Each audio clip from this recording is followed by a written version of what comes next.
Hello and welcome. It is Trader Chat. Flynn Goward is back after a week of recuperation in which York happened. We had amazing performance from Mishriff and Snowfall. William Kajani seemingly bumped into Willie Mullins and got a photo with the great man. It was all happening on the Knavesmire, but it was mainly happening for the firm, Star Sports, in the Premier League. What a fascinating weekend we've had. We've got a real title race. And Arsenal are pretty much in the dirt. Your team, Flynn, Arsenal, are pants. They were predictably turned over by Chelsea. Mikel Arteta is blaming the lack of players. Where's it all gone wrong for the Gunners? And did it go wrong or right for the firm over the past week?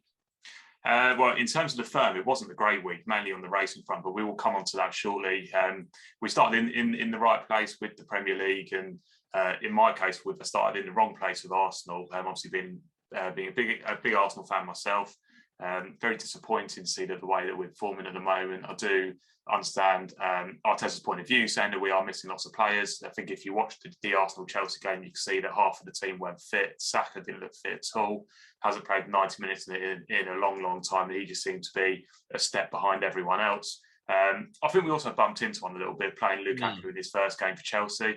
I think teams will work out how to play against him. Whether they can actually stop him or not is another thing. But I do think the teams will work him out and will play him a little bit differently to the way that we did.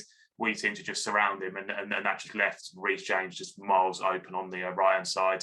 Whereas I think teams will be more conscious of that going forward, rather than just to completely surround Lukaku and try to nullify him and leave you open in other areas. But I do think that once we get some more players back, I thought we played all right, to be fair, against Chelsea. I thought we actually played all right. There was real encouraging signs, which can't seem to score, which is really struggling to score goals. But then we did have Lacazette out. Aubameyang came on, but he's obviously not been match fit, so he's not been playing after having COVID.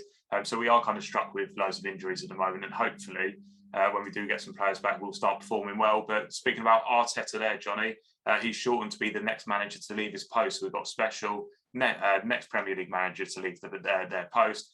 Evans from 11 to 4. So levels Evens. Wow. Levels to go next, and Arsenal and have 5-2 shots finishing in the top 6. How mad is that? 5-2 to finish in the top 6. I'm a firm believer in going against the tide, and I didn't see the game on Sunday, but just listen to what you're saying there. Saka, I think some players like that have had maybe a busy summer, they're going to need a little bit of time. No point players being 100% fit this time of the season either, and Arsenal probably will be grand, 5-2 to finish top 6. I do think they have a difficult enough schedule coming up though as well, so it might be even time to keep the powder further dry. But it was obviously Chelsea won, Liverpool won, Man City won, so maybe Man United not winning was something good for the firm over the weekend. Yeah, I mean, in terms of what it's done to the outright market, we are now odds against the field. So Man City is 6-5. A couple of weeks ago they were 8-11, so they've actually gone the other way. That's a bit mad now, because considering they've had 2 games, they obviously lost to Spurs, but other than that, I mean, it's very, very early days. It's more the fact that Chelsea have shortened so much. So Chelsea were around the 4-1 mark. They went 7-2, and then after the performance with Lukaku against Arsenal, they're now 5-2. So because Chelsea are taking more of a percentage out of the market, that's allowing the push out on Man City. So Chelsea are into 5-2 second favourites. Liverpool are out 4-1 from 7-2, even though they've not really done much wrong, to be fair.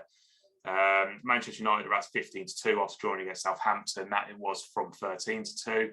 And then you've got Tottenham in there at 40s, 80-1 bar. So that's how the outright market is shaking up. If you do remember last year, City had a really slow start last year. They didn't start to turn on until later in the season. So that could be one to bear in mind if they are going to get to a backable price. But I think Chelsea just are the flying the ointment this year. They looked a proper team against us. I think they were flattered slightly. I don't think, I know they controlled the game, but I think they were flattered playing against a depleted Arsenal side. And I thought we actually played quite well, to be honest. And like I said, I do think teams will work out Lukaku. But while we're on the topic of Lukaku, top goal scorer market, he has gone favourite for the top goal scorer market. Wow. Lukaku, obviously impacted by the fact that Harry Kane hasn't played these first couple of games, and we just don't know what type of form he's going to come back in. We don't know who he's going to be playing for. So that market could be pretty volatile. How is Lukaku shorter than Salah? Tell me that. Yeah, Salah's 9-2. Lukaku's in there at 11-4. I'm not even sure if he'll take penalties, Lukaku. I'm assuming he won't, would he? So that's one to bear in mind, because obviously Salah will be taking penalties, although it looks like we are going to see less penalties this year, the way they're going. Harry Kane's in there at 5-1. Also worth bearing in mind that he could be obviously going to another side. Gary Neville talking at the weekend saying, why aren't Manchester United going outside Harry Kane? What a perfect opportunity.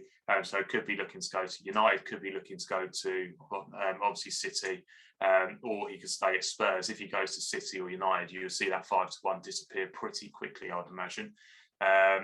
Bruno Fernandez is in there at 15-2. Obviously scored a few in the first game, but then went pretty quiet against Southampton. We've also got some specials up, so the kind of star specials that we do with the markets. We've got the pair of aces still up, so we're going to keep doing this throughout the season, so we're going to update the prices. Favourites there would be Bruno Fernandez and Richarlison. At the moment, they're on 4 goals between them at 11-2. Mo Salah and James Ward-Prowse are second in at 6-1. They've got 1 goal between them. Sterling and Callum Wilson in there at 7-1. They've got 2 goals between them. And it's also 7-1, Sadio Mane and Riyad Mahrez. They've also got 2 goals between them, and 8-1 Bar. You just don't know what team City are going to play, do you? I mean, fantasy football players must be in a right bit of trouble trying to predict what Man City team's going to come out. So when you are looking at these markets, obviously Riyad Mahrez is in there, De Bruyne is in there, one of the pairs you just have to in one of the pairs. So you do just have to keep that in mind. Trying to predict Guardiola's first team is possibly the hardest thing of all time. We've also got the goal contributions market, so goals and assists. Salah would be top of that market at 7-2. So he is favourite for a market ahead of Lukaku, Johnny, if you did want to get involved there. Lukaku would be second in at 9-2. He's got 1 obviously contribution, and then Kane is 11-2 Bar there. So we've got loads to be getting stuck into. We have the 2 good offer. So if your team goes 2 goals up, we'll pay your bet out as a winner. That's on certain leagues, but it's in the main good leagues. So do have a look at that if you did want to match win a bet in any of the Premier League games coming up towards the back end of the week. But it does seem to be shaping up fantastically well, Johnny. Doesn't it this year? 100%. Even the Leeds-Everton game had so much going on between Benitez and Bielsa, chatting away for 2 minutes after the game, 2 completely different coaches. But a game, I think Leeds, at one point in the game, I think Leeds had 75% possession, but it wasn't at all translating in terms of the game. It was fascinating stuff. And I think there is a title race this season. Obviously, City could run away with it, but fascinating stuff. I think Chelsea are big players. Let's get to Europe. Obviously, Mishriff and Snowfall sort of stealing the show. There was a very interesting Ebor Sonny Boy listen that was up at William McCreary's yard just across from Johnny Murphy's this morning. Beautiful morning at the Curragh. Exciting times ahead of the Irish Champion Stakes coming up. But how was York for the firm? Well, just in terms of Sonny Boy, listen, there must have been a good work going around for it, because we saw some decent money in some of our shops. We saw some decent money in the office as well, around the 14 mark. There was a 10p rule for after that. But he shortened, I think he went up around 10-1, didn't he? And Judy got the job. What about this gamble on Mount Leinster? Yeah, I know. What's it? Did Mount Leinster actually go off in the end? I think he went off around 5s, having been I think he was 14s, 20s a few days prior. Yeah, so a real big gamble there, but we actually saw most of the money for the winner, unfortunately. I mean, it tends to always be the way. Lovely doom and gloom from me on this fine Tuesday afternoon. Indeed. So that was the actual Ebor, but moving on to Snowfall, actually previously mentioned. Now 9-4 from 3-1 for a Prix de l'Arc de Triomphe after winning the Yorkshire Oaks. We actually laid Snowfall in the race. We had 400 grand at 2-1. She won as she liked. So we did a couple $100,000 there, which was very unfortunate. Moving on to Mishriff, now 12-5, funny old price, 12-5 around the 5-2 mark from 11-2 for the Kipco Champion Stakes at Ascot in October. I shall be there after winning the Jumpmont International at York. Really bad result for us there again, not quite as bad as the Snowfall result. We laid a 25 grand at 2-1, so we did a 50. And then one more that I just wanted to pull out in terms of another bad result would be Real World. We laid 250 grand at evens. So that was another poor result. That was another £250,000 down the drain, or down the drain to the punter anyway. So results across the board at York were pretty horrific. I always find that York is a punter and usually as a layer, but not this week. York can throw out some really funny results. I never trust the form of York too much. Like when Arabian Queen beat Golden Horn, you do just get some really funny results you would see at other tracks. But this week, the punters did trust the form, and they duly got it right, Johnny. And in the golf, the Northern Trust went to Tony Finau. Shane Lowry doing pretty well, 9 under. Obviously, best of the rest, pretty much. But this was Finau's. He's It's kind of mad. His second PGA Tour title after a 5-year wait. How did it go for the firm? I'm sure your golf WhatsApp groups were popping off, Johnny, weren't they? They were. Tony Finau was in contention. Which is interesting because, like, I literally have no idea who won anything until having to look it up before we did this, because it's just like once I see anything golf related on the WhatsApps, my mind, like, without even me knowing it now, it just actually turns into sleep mode. So there we go. Yeah, no, fair enough. Was the firm asleep at the wheel over the weekend, though, in the golf? Fantastic result with us. I mean, nobody trusts him anymore, do they, Tony Finau? So nobody wants to actually bet him as a win proposition anyway. I mean, they might do now, but he's been a very, very good place proposition. Since he had that win in the Puerto Rico Open in 2016, 40 top 10 finishes with 0 wins. 40 top 10s, just unbelievable. This reminds me of my mate Robert, he's at the Cliffs of Moher, which is a famous scenic spot in Ireland over the last couple of days. And he sent on a photo of like a sign on the road, which is effectively a sign with a cliff, and it was like, be careful. And he just texted under, me backing Rory McIlroy for the last 5 years. Well, there you go. I thought he was going to say me backing Cliffs of Moher when he was still around. Ah, there we go. Like McIlroy, is actually winning at the moment. When did he win? He won at Quail Hollow, didn't he, Rory McIlroy? So he did get a win fairly recently, but he is a part of just caught fire that round. But back to Tony Finau, fantastic result for us here at Star. Great result in the pre-event book and the in-play book. Like I just said, the punters have kind of lost faith with Tony Finau recently, and he's not been playing great recently. But he just seems to he's got that's such good talent, and he just strikes the ball so well that he can just come alive. And I thought he putted absolutely sublimely yesterday when the putter can normally let down. He's kind of switched his grip. He used to have a reverse grip and he's gone back to a conventional. It seems to be working for him. We actually laid Rahm heavily at 64 before the final round. He touched 3 on in runners, so we thought we'd done our money, but we hadn't in the end.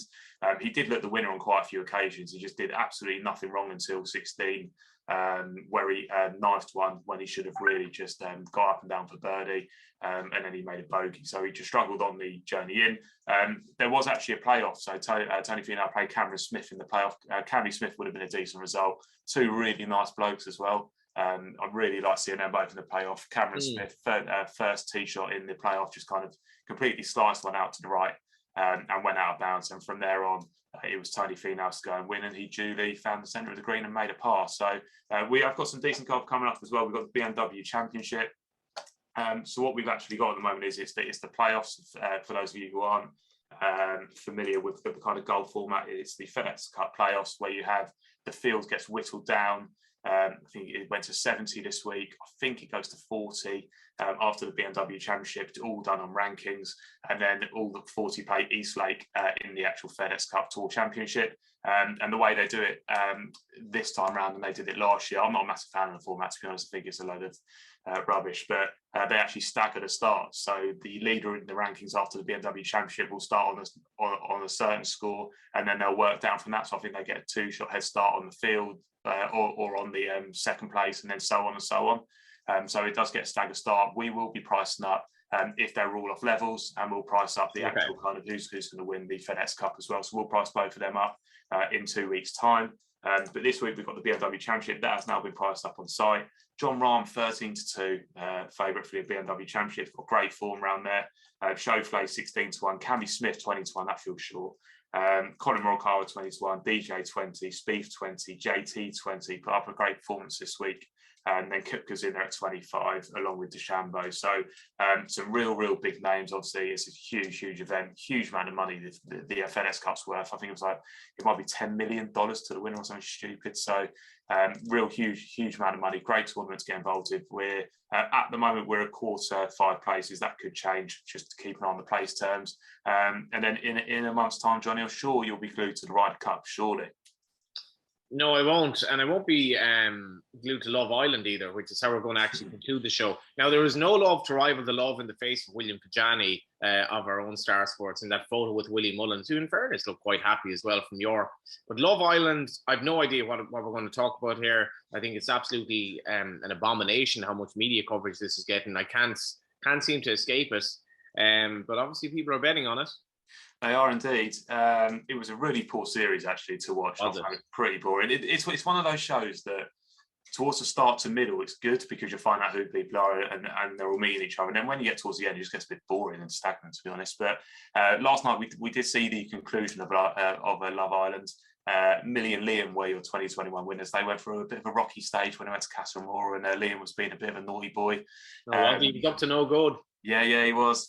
Freeway kisses and all sorts, Johnny. So she got played videos of that, but they managed to get it back on track. How did she get played videos of it? One of the three, or? No. So they had like a challenge where they put a big screen up and they were showing like movies, which was basically just clips of when they got separated. Me and backers were all over the shop when this happened. Yeah, just to stoke the fire, really. So it all kind of kicked off from there. Liberty and Jake were actually the losers in the book for us, but they left mutually. I think there was 4 left, and they were the 5th. So they actually left because they decided that it wasn't working for them. They were long-time favourites as well, actually. So it's not working, Flynn. Yeah, carnage in running. They were favourites for a long time, but hit a rocky patch there. You've often been on nights out though, where like you're long odds on, and punters just do their dough.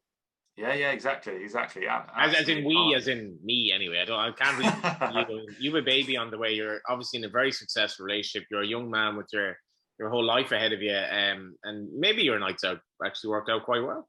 You're always 101 on a night out, aren't you? No, that's what I'm saying. Punters do their money. Oh yeah, true. Anyway, getting back on track. Millie and Liam were a level result in the book, so it wasn't too bad in terms of Love Island. But after all of that, you didn't even make any money on it. No, we didn't. But we could have done our money on a Liberty and Jake. And to be fair, I think Millie and Liam were only 8-13 going into last night. So Chloe and Toby were actually runners. So we did have runners, but we still did our money on Love Island. Did more money on York.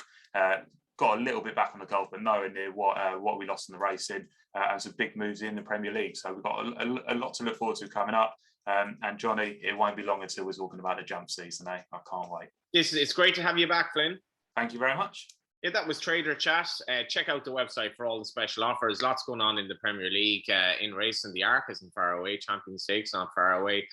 Plenty to look forward to. And there's always Love Island in 2022, which we'll talk to you next week.